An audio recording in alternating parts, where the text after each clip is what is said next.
كابتن معاك. ايه رايك في النشاط الداخليه دلوقتي في ميدان الرصيف؟ فرق شاسع طبعا، فرق شاسع طبعا. يعني لازم يكون له وجود، لازم نحس بالامان، لازم الناس مش هتحس بالوجود لما تكون الناس موجوده في التنظيم.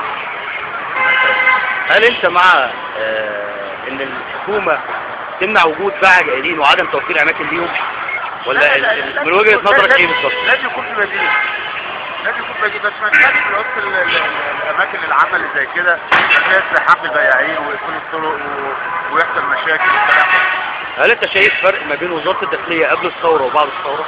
انا حاسس ان في وجود مكثف دلوقتي واحنا عايزين كده، عايزين فرق في سياسه الوزاره مثلا في التعامل مع المواطنين، يعني هل تعامل افراد الشرطه مع المواطنين قبل الثوره اختلف مع تعاملهم بعد الثوره؟ هو ما حصلش انا معايا حاجه احتكاك رسمي اللي انا اعرف الفرق كويس، لكن انا حاسس ان بقى ليه وجود يعني، وبيعاملوا الناس كويس برضه، مفيش غلط، مفيش تطاول، مفيش اي حاجه. شكرا. شباب انتوا بايعين في الميدان؟ بايعين طيب هل انت مع اللي بيحصل دلوقتي في الميدان؟ انت عارف انك غلطان وبتسلك الطريق. ماشي، عارف بعمل ايه؟ مفيش حل بديل غير كده. ايه الحل البديل من وجهه نظرك؟ يعملنا سوق، شوف لنا وظايف، ثلاث ارباع الناس دي عليها معاها كليات، معاها محاجز، هتعمل ايه الناس دي؟ طب هل اختلفت معامله رجال الشرطه معاكم قبل الثوره من بعد الثوره؟ هي كلام مفيش ثوره، هي الحاجات دي بترجع لكم تاني؟ ما بيرجعش، لا الراس ما بيرجعش، اللي راح عندهم ما بيرجعش، ده قبل الثوره كان يرجع، دلوقتي ما يرجعش.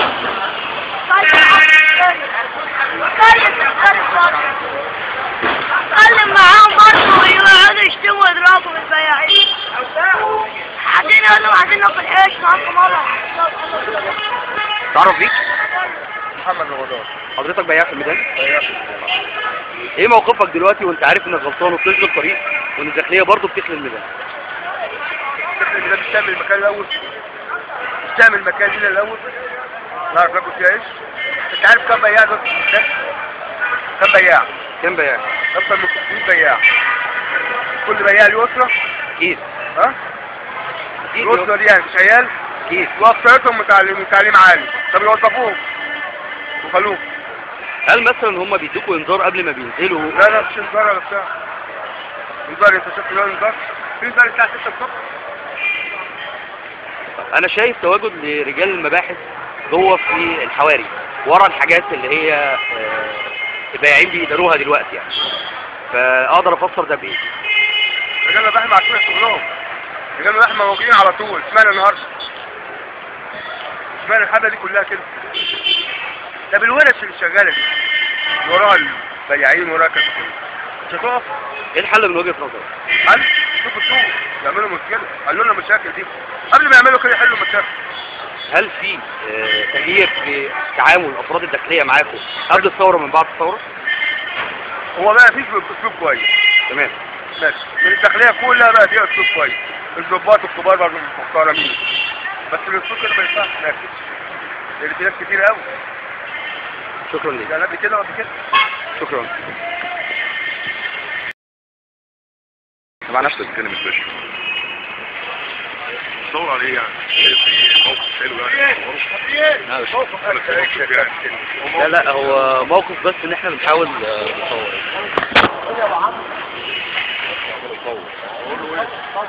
تسمع يا باشا. صورنا انا وهنظبط. لا يا باشا عادي. صورنا هنظبط المباحث. يا عم والله العظيم بنزلها على اخبار مصر. مش شغالين يعني فيها ايه يعني؟ يا باشا مش ده شرطة الداخلية بتصور، اخبار مصر بتصور. انتوا بتعملوا حاجة غلط؟ صور ايه؟ يا باشا صور ايه؟ صور نشاطكم على الصبح يا باشا. لا والله. والله ربنا. اوريك انا ايه؟ لا اوريك والله. لا اوريك خبر والله العظيم. والله اوريك خبر.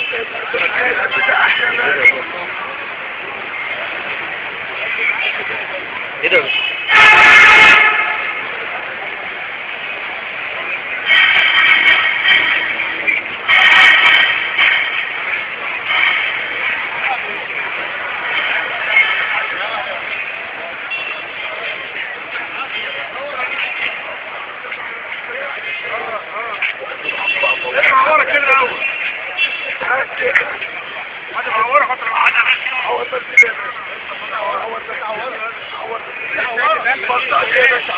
ايه كنت قاعد نصب المأمور ولازم مباحث وبيجيبوا يا باشا واللي واقف مع الشعب يا باشا، اللي واقف مع الشعب، اللي واقف مع الشعب. كمان حملة بعد اذنك. صور يا اخي.